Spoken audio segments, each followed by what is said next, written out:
While you're busy being kind, someone else is already taking what you want.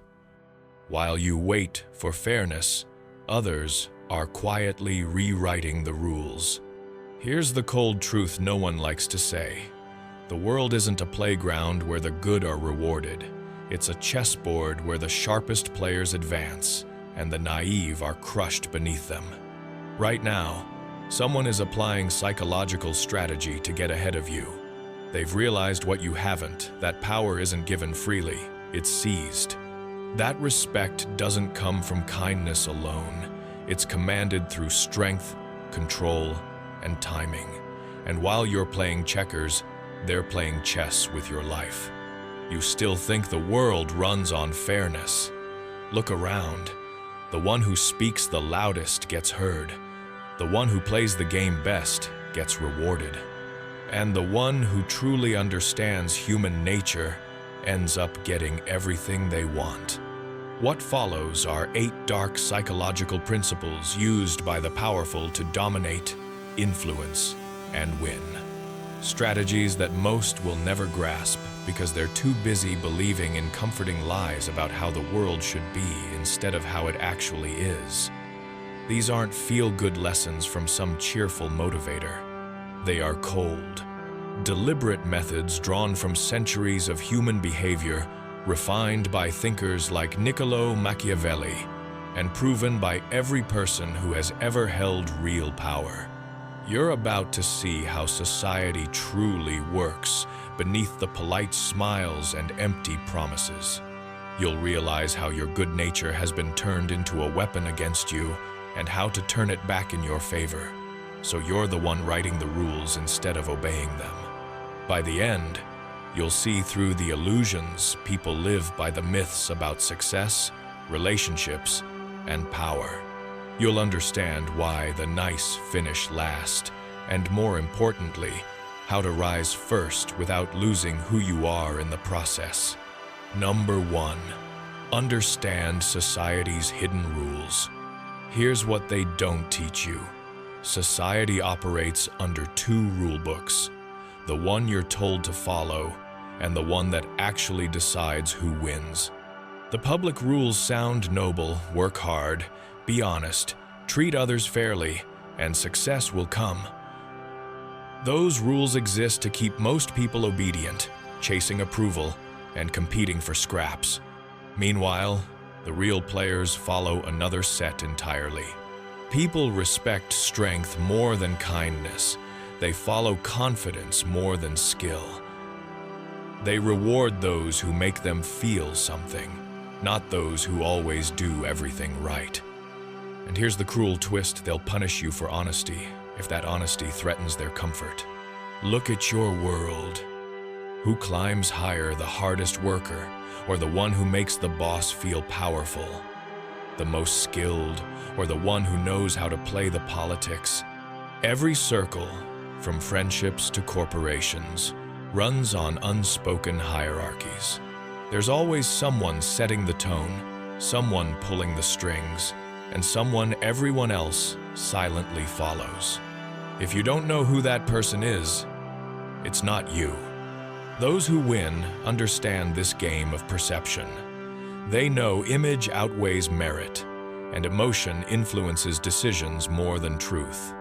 As Machiavelli said, everyone sees what you appear to be. Few experience what you really are. Your reputation is more valuable than your reality. Stop playing by the rules designed to keep you small. Learn to see the invisible structure that governs behavior. Notice who gets listened to, who gets invited, who gets remembered. Those are the ones who have learned how the world truly works, and once you do, you stop waiting for fairness and start moving with power. Think about your workplace. Who rises faster, the one who works the hardest, or the one who makes the boss feel powerful? Who gets promoted the most qualified, or the one who understands how to navigate office politics? Who gets protected, the brutally honest one, or the one who knows exactly when to speak and when to stay silent? Every environment, from a small friend circle to a Fortune 500 company, operates under invisible hierarchies. There's always someone quietly pulling the strings, someone setting the tempo, someone the rest unconsciously seek approval from. If you can't identify who that person is, it isn't you. Those who win understand that society runs on perception, not merit. They know that how people see you matters more than what you can actually do. They've learned that emotions influence choices far more than logic ever will. Machiavelli once said, "Everyone sees what you appear to be. Few experience what you really are." That single truth defines power. Your reputation carries more weight than your reality. People judge you not by who you truly are behind closed doors, but by the image you project to the world. That's why the powerful don't waste energy playing by public rules meant to restrain them. They study the hidden ones, the patterns that govern behavior, influence, and control. Watch the dynamics around you. Notice who people listen to in meetings, who gets invited to closed-door discussions, who always has their calls returned. Those people aren't necessarily the smartest or the most capable, they're simply the ones who understand how the real game is played. Your first strategic move is to abandon the fantasy of fairness. Stop expecting balance in a system built on leverage. Learn how the world truly operates and position yourself accordingly. Number 2, strategic self-improvement is the only kind that matters. Most people treat self-improvement like collecting trophies for effort. They read books to feel intelligent, go to the gym to feel disciplined, and attend seminars to feel motivated. But feeling good about yourself is not the same as becoming powerful. Strategic self-improvement isn't about polishing your personality, it's about sharpening your effectiveness. Every skill, every habit, every refined instinct must serve a single purpose: expanding your ability to get results. Each choice should answer one question: does this make me stronger, smarter, or more influential? If not, it's a distraction disguised as progress. The powerful don't evolve for satisfaction. They evolve for advantage. They master public speaking not to conquer fear, but to command attention. They build physical strength not just for fitness, but because presence itself projects dominance. They develop emotional control not for peace of mind, but to ensure no one ever sees them weak.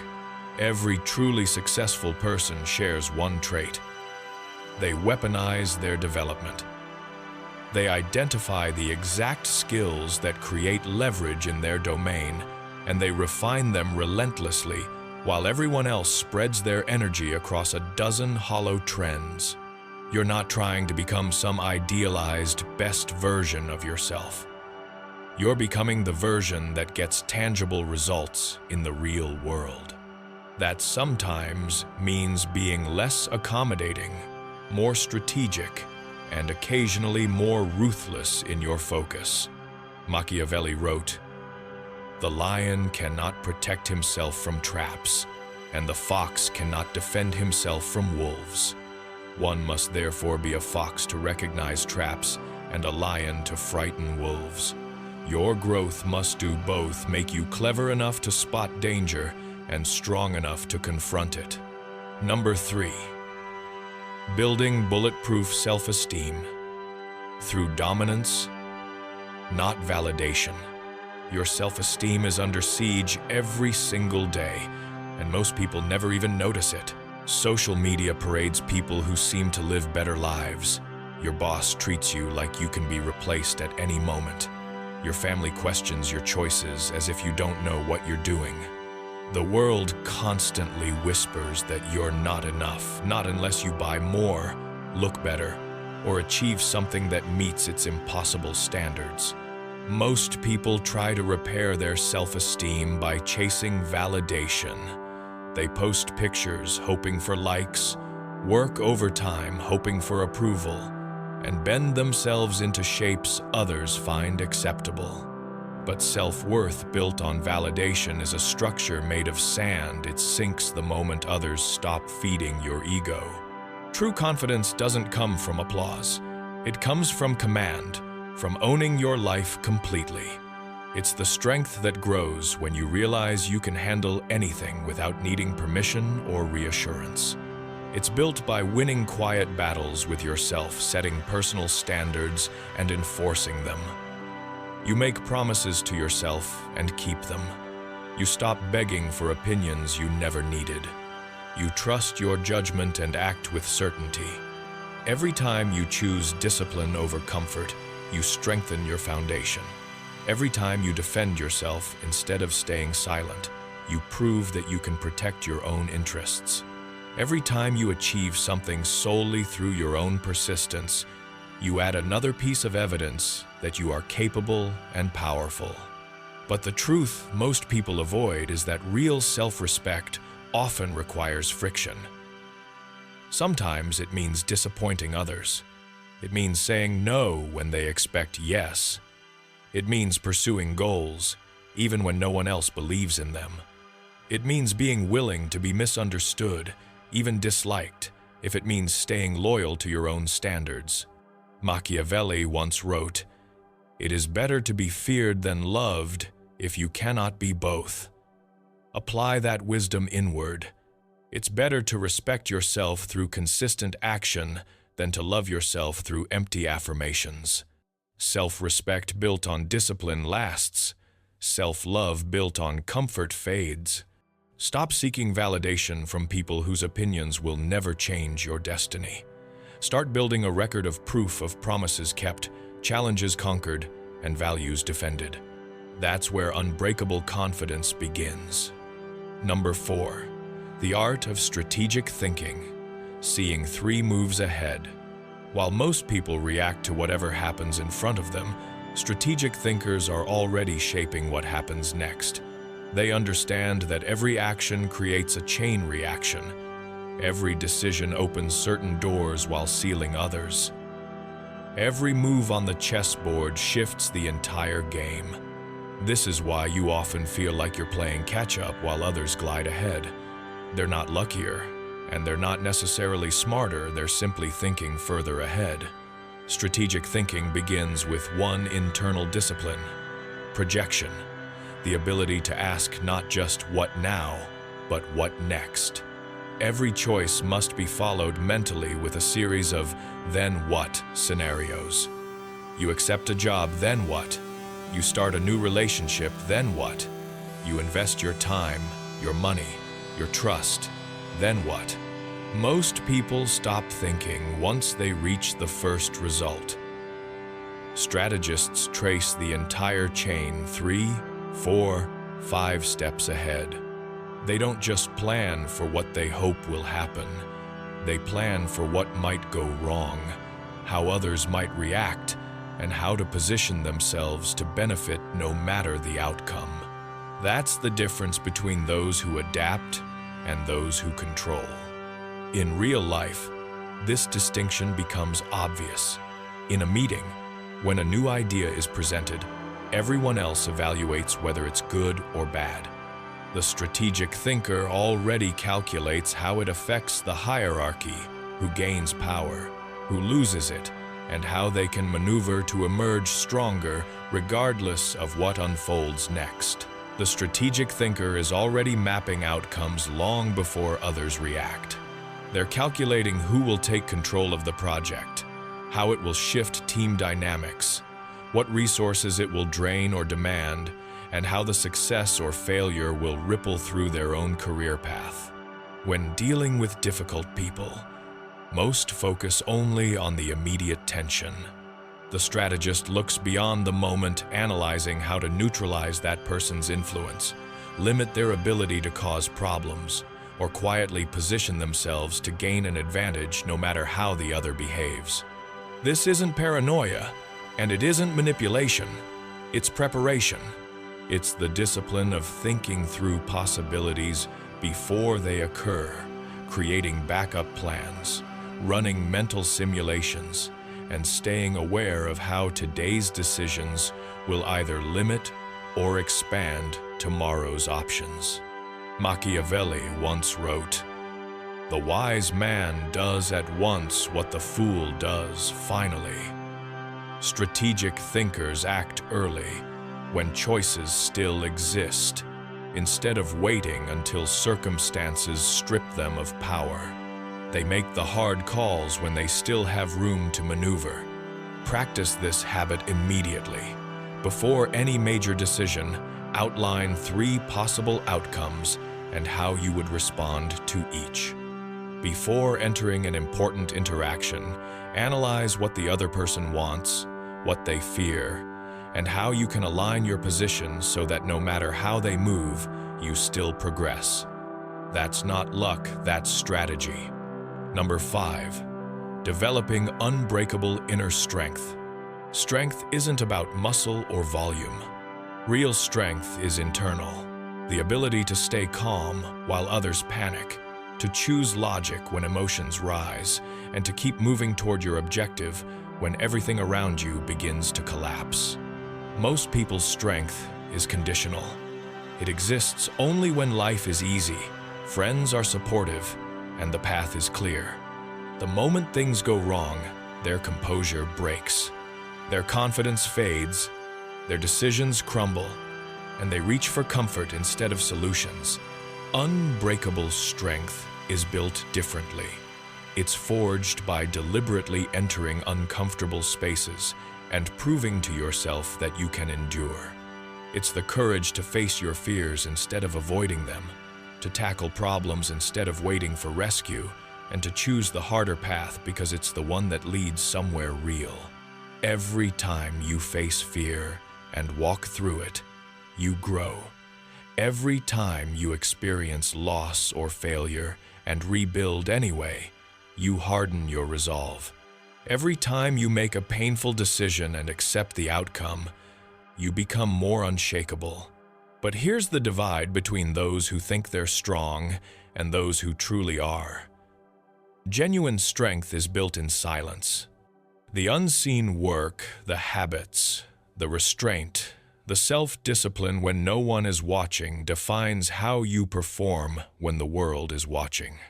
Strong people build toughness through consistent practice. They train not just their bodies, but their will. They read not just to know more, but to sharpen their thinking. They take on challenges not because they must, but because each challenge adds armor. True strength isn't loud. It's quiet, composed, and grounded. It doesn't need to prove itself, it simply endures.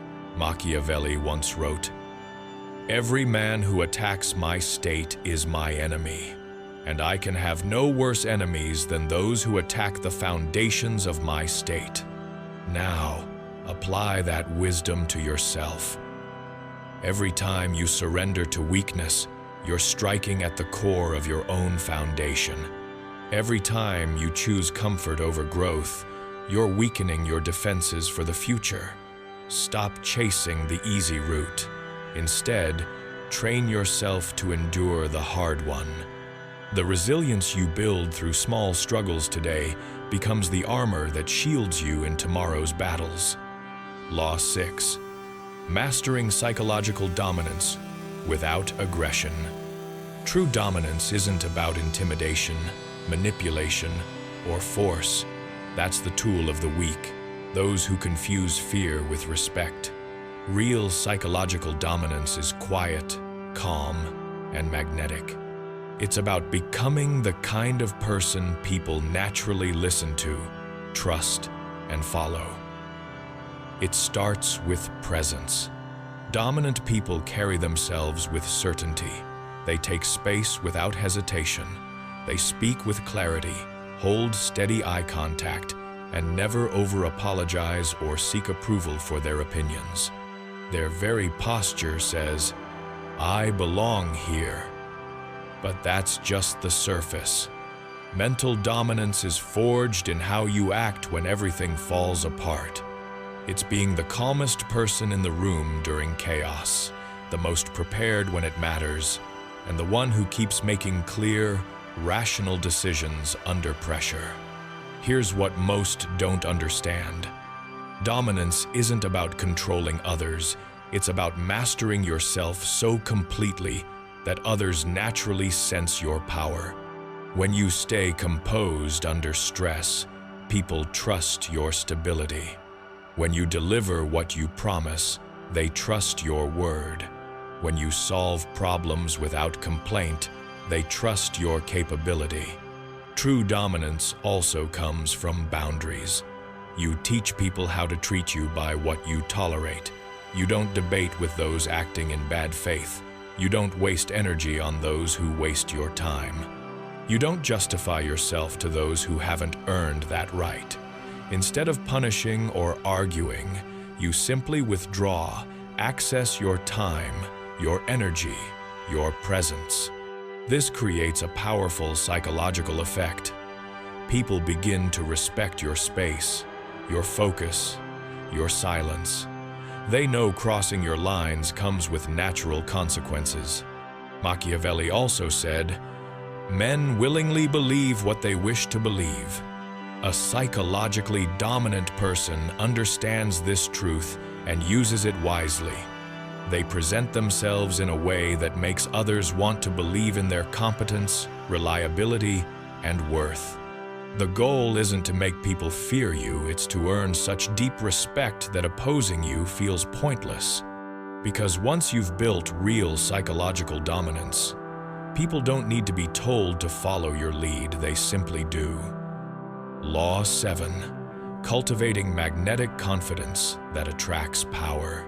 Confidence isn't just about believing in yourself, it's about radiating that belief so strongly that others begin to believe in you too. Magnetic confidence draws people in. It makes them trust your vision, respect your decisions, and want to be part of your success.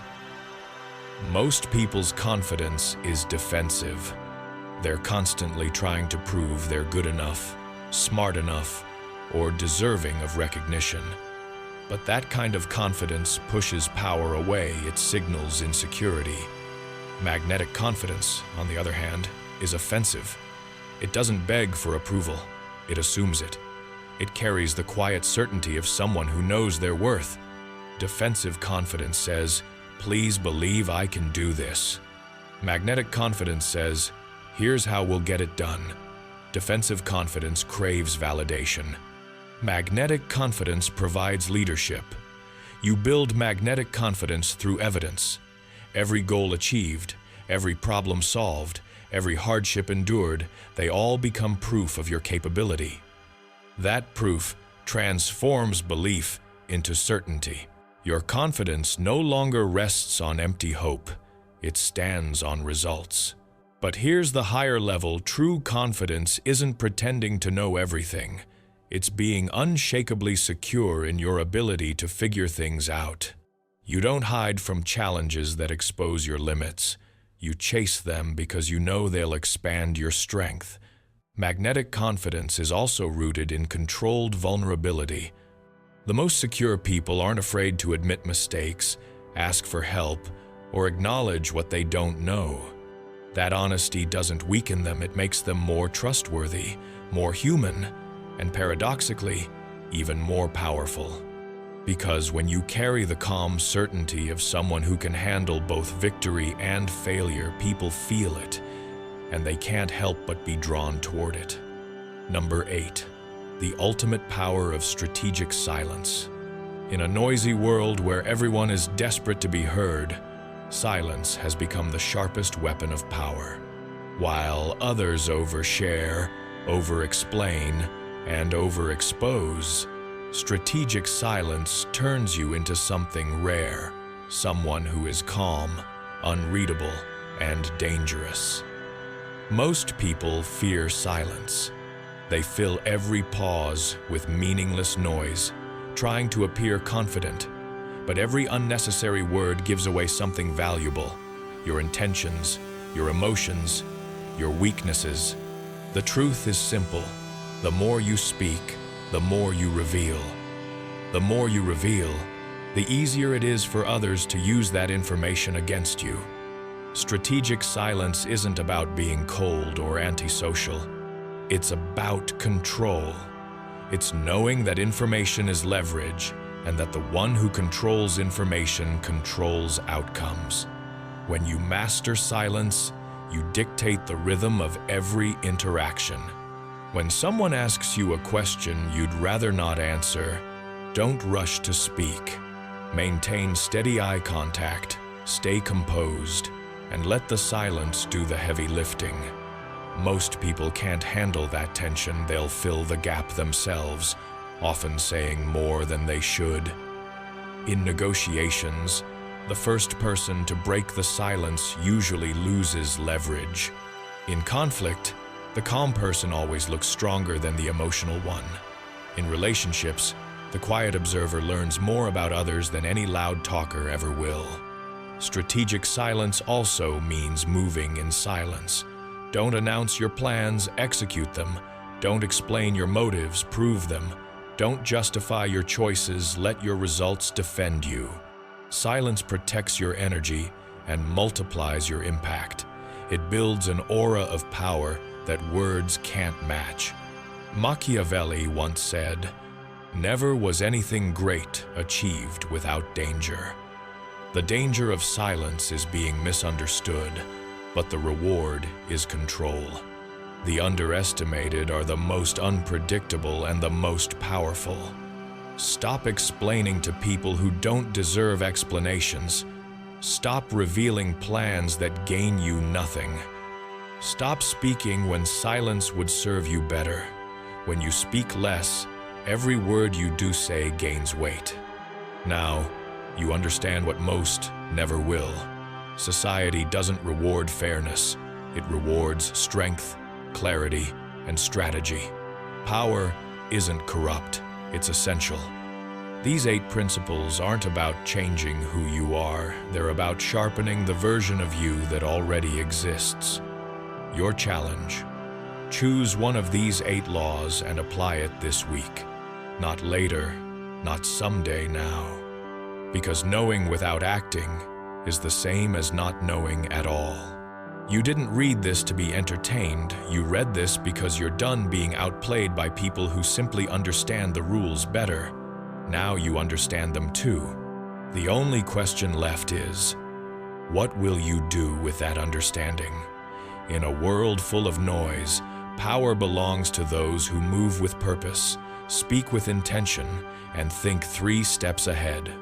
The game is already being played. The only question is whether you'll be a pawn or a player.